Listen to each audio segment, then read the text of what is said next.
Eu estou falando tudo isso porque isso nos remete à ideia de golpe. Isso nos remete à ideia de um Estado autoritário. Estado autoritário que está emergindo entre nós. Quer dizer, e para muitos de vocês, eu diria para quase todos, isso é uma experiência nova, uma experiência desconhecida e de difícil entendimento, porque quando eu e o Hermes, somos os únicos mais velhos aqui, vivemos a experiência de 64, a violência era muito clara, explicitada pela presença de forças armadas nas ruas, tanques, militares. Então, quer dizer, ela era evidente, ela se fazia visível, enquanto que no golpe atual, ela não tem essa visibilidade material, tangível, que é explicite enquanto um ato de violência contra a cidadania e contra a ordem democrática. Não, ela aparece. Evidentemente, os militares em 64, o Grupo em 64, a Fiesp em 64, a OAB os mesmos, exatamente os mesmos, diziam que o golpe se dava em defesa da democracia. Desse ponto de vista, também hoje o Globo, a Fiesp, a OAB, os mesmos de sempre, dizem que este processo constitucional de impedimento da presidência se dá em defesa da democracia, da Constituição. Pela democracia e contra a corrupção. Esse é o segundo item. Outro item que foi operante em 64 foi a mobilização em torno da corrupção. A corrupção como grande besta-fera que ameaçava o Estado e a sociedade brasileira. Assim que os militares chegam ao poder, eles instalam, e não estamos livres disso, o que à época se chamava IPMs, inquéritos policiais militares, conduzidos por juízes da Justiça Militar, que investigava corrupção. E a família, as classes médias, em 64, foram às ruas contra o comunismo e contra a corrupção. Exatamente como parcelas expressivas das nossas classes médias foram agora, parece que chegamos ao meio termo, nem tão grosso que pareça arrogância, nem tão fino que pareça indefinição. Né? Bom, e evidentemente, eu estou chamando isso porque há similitudes, mas evidentemente que o Brasil hoje é diferente, a realidade política é diferente, o contexto em que isso se constitui não pode ser entendido fora, a meu ver, do que foi o processo iniciado no início dos anos 80, ao qual se chamou de transição democrática. A tese que eu venho defendendo e entendendo explicativa do processo diante do qual nós estamos colocados é de que se encerra um ciclo da história brasileira que eu chamo de transição democrática, ciclo que se inicia no final dos anos 1970, início dos anos 80, que conduz à chamada transição lenta, gradual e controlada da democracia, em direção à democracia, na qual se fizeram uma série de pactos, inclusive com os militares, de maneira que eles permanecessem intocados, de maneira que uma série de elementos do entulho autoritário fossem mantidos no interior do aparelho de Estado, que levou à Constituição de 1988 e levou aos sucessivos governos num certo pacto político-institucional sob a égide da Constituição de 1988, embora nós saibamos que essa Constituição, sobretudo ao longo dos anos 90, foi sendo progressivamente,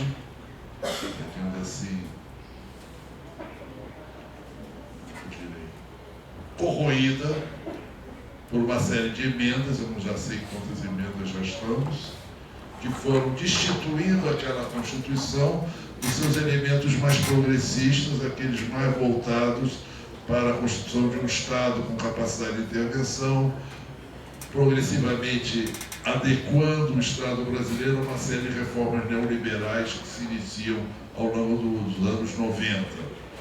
E não nos espantemos, nós assistiremos agora a uma onda de emendas constitucionais que vão completar o serviço de adequação da ordem instituída, né, a essa situação de exceção que nós vivemos agora e as exigências de um processo, como falou o Daniel, de completar a pilhagem do Estado. Evidentemente, esse ciclo que se encerra e que, portanto, anuncia e denuncia a crise de todo o aparato político-institucional montado nesse período, é a decadência total do Congresso, é a decadência total do Judiciário, é a desmoralização total dos partidos políticos que deveriam estruturar os processos de representação democrática num Estado democrático de direito, quer dizer, é a crise do conjunto dos processos políticos institucionais construídos ao longo dos últimos 30 anos.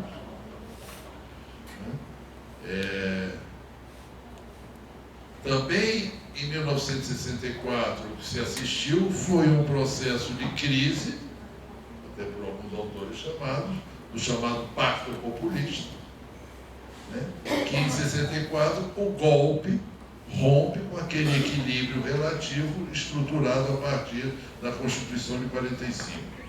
Eu estou colocando aqui, fazendo alguns paralelismos, para dizer que há similitudes.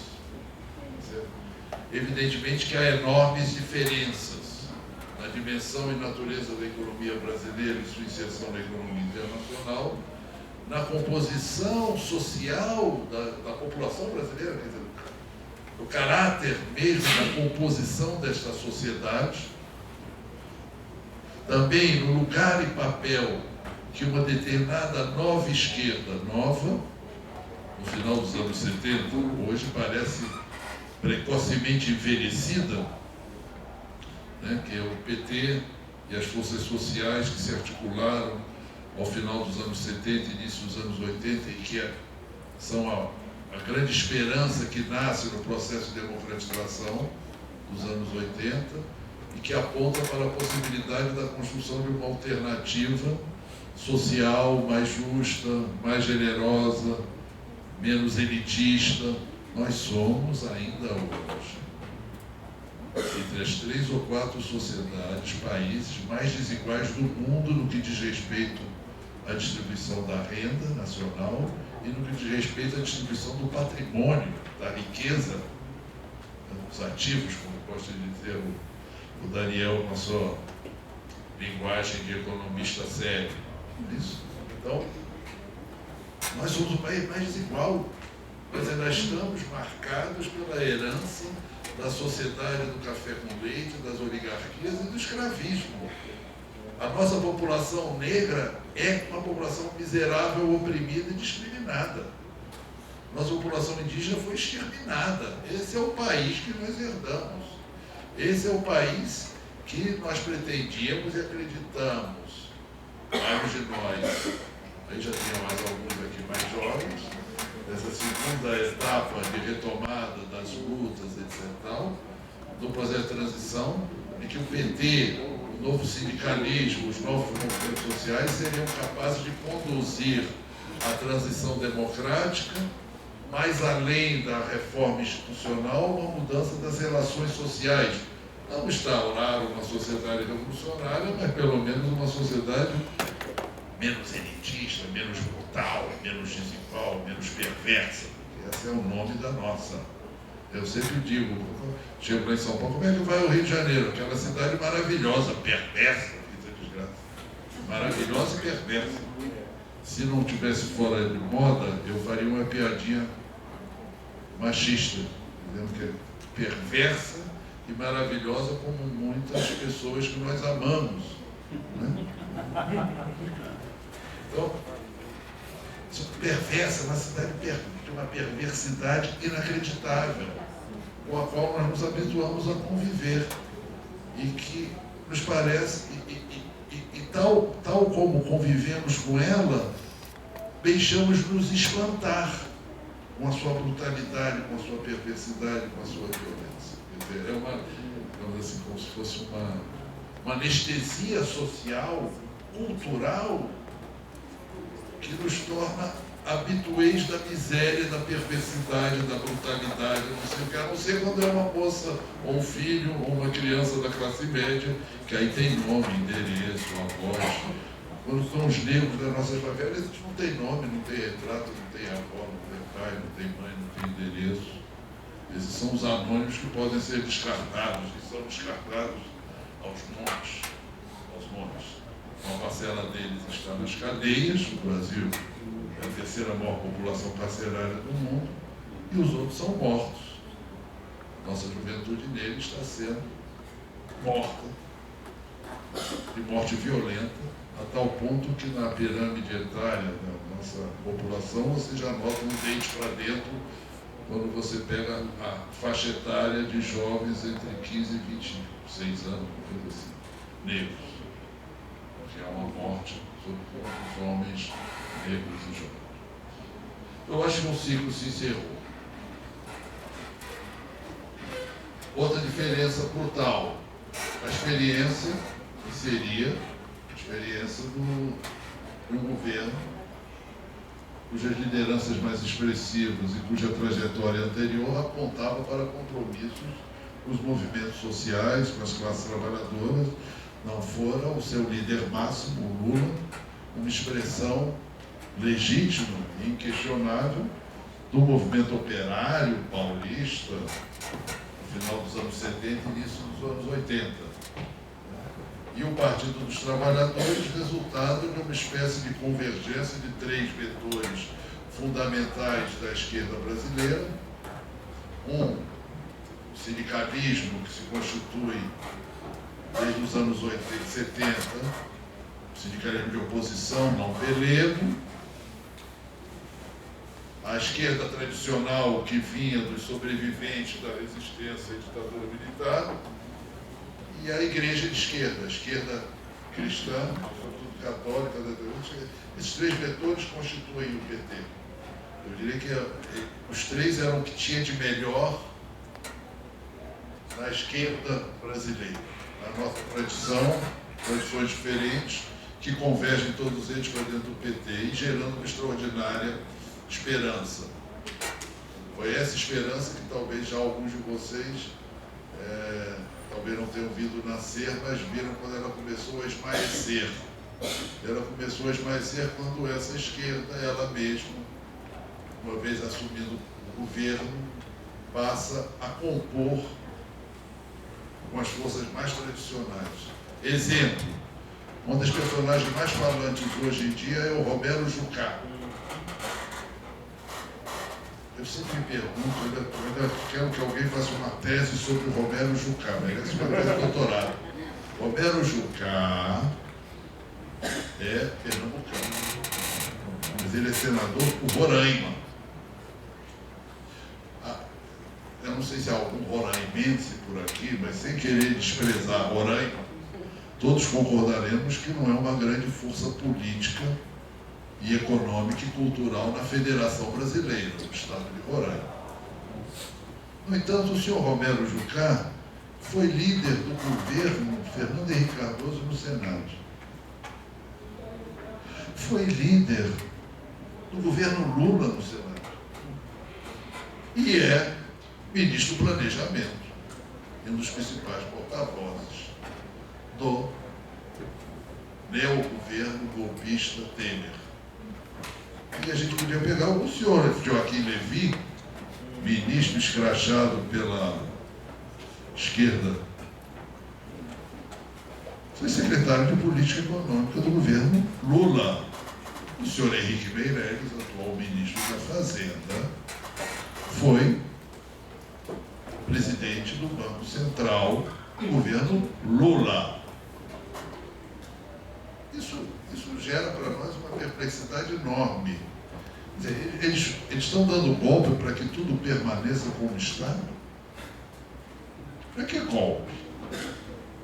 É uma pergunta que, por uma outra trajetória, o Daniel levantou.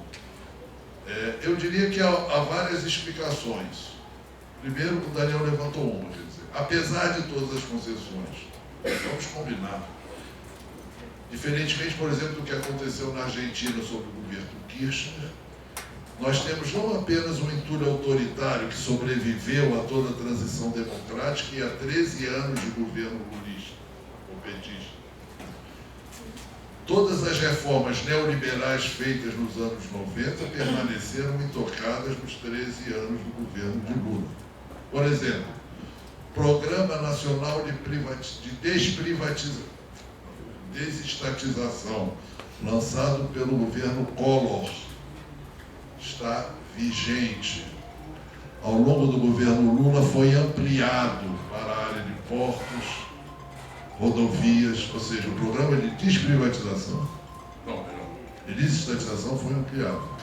O programa de patentes, votado por exigência do governo norte-americano sobre o governo Fernando Henrique, intocado.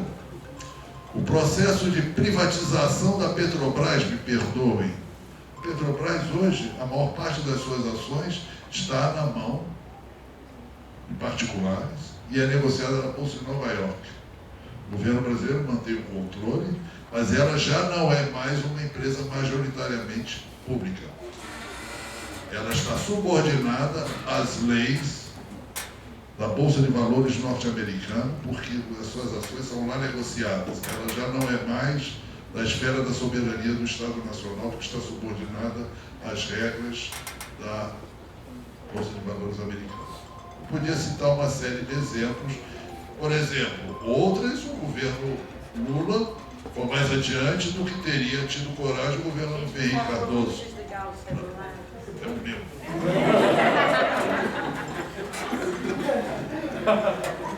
Eu não sei desligar, mas eu botei ele em silêncio. E vou concluir.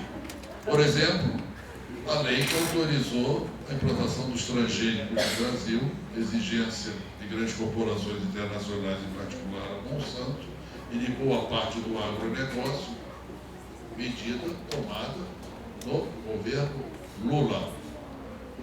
Então, uma série de projetos essenciais do processo de entrega da nossa economia ao grande capital, às grandes corporações, avançou. E, sejamos claros, as alianças, outro personagem merece uma tese. José Sarney. Não é isso? José Sarney, elemento que estruturou a ação parlamentar, se é que merece esse nome, sob a ditadura militar, foi presidente da República, mudando-se para o PMDB, esteve no governo Collor, Fernando Henrique Cardoso, e agora o seu pimpolho está no Ministério de Meio Ambiente. Portanto, é outro condestável da República, permanece, ou seja, uma estabilidade nas articulações dos grupos dominantes, mas também das classes dirigentes, ou seja, chamada classe política, aqueles grupos que controlam diretamente o aparelho de Estado. Porque o governo Lula, e o governo, melhor dizendo, o governo sob direção lulista, sob direção petista, que era uma coalizão de partidos, petista, manteve e aprofundou os laços com os grupos oligárquicos tradicionais, alimentando as clientelas, o senhor Jader Barbalho.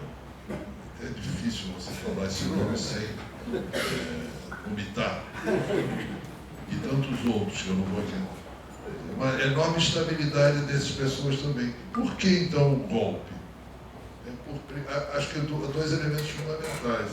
É que ainda e sempre, quando foi possível mobilizar os setores mais conservadores das classes médias para uma apropriação total do aparelho do Estado, e a desmontagem de uma estrutura de poder que, bem ou mal, ainda levava algumas migalhas a setores da classe trabalhadora e algum espaço de atuação para os movimentos sociais.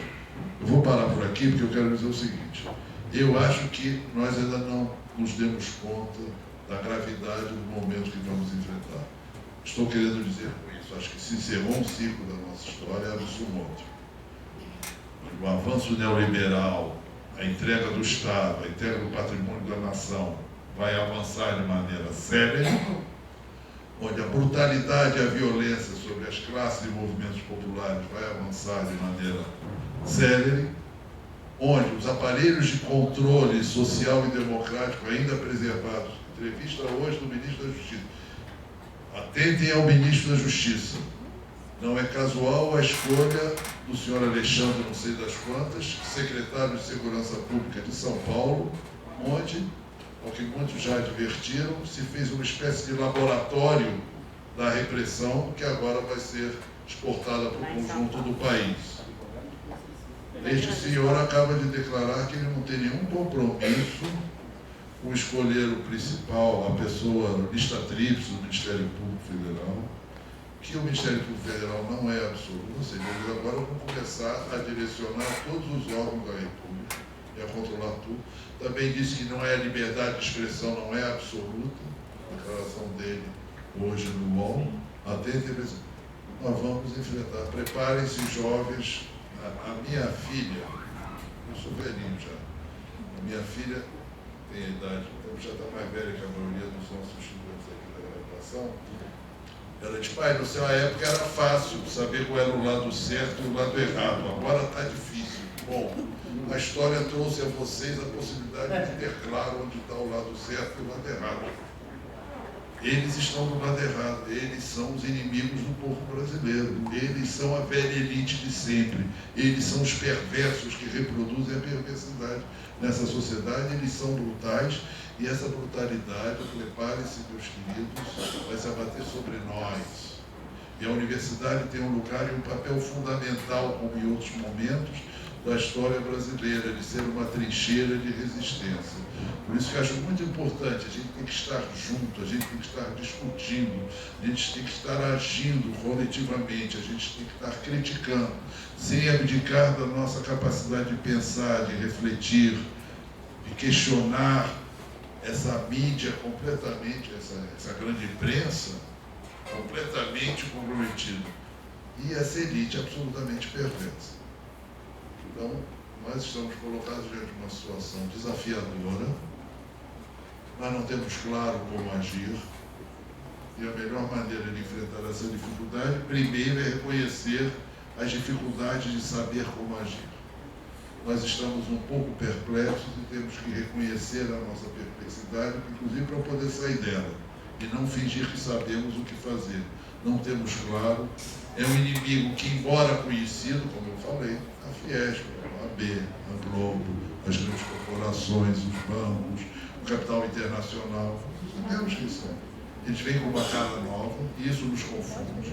Eles vêm com uma retórica nova e isso nos confunde. E nós temos que nos preparar para isso. E a nossa tarefa é essa. Nós somos, eu sempre falo isso para vocês jovens são uma parcela extraordinariamente privilegiada da sociedade brasileira. Vocês tiveram acesso à universidade. Apenas 15% dos nossos jovens na idade até 25 anos estão nas nossas universidades. Apenas 20% destes estão numa universidade pública. E apenas 60 mil estão na UFRJ. E apenas 300 estão no IPUR. Esse é um privilégio extraordinário. Portanto, esse privilégio é cobrado pela sociedade brasileira. E nós vamos ter que dar uma resposta à altura do que ela está nos dando e a oportunidade que ela nos abre hoje. Nós temos esse compromisso. Esse é um compromisso de todos nós, mas sobretudo de vocês. Muito obrigada.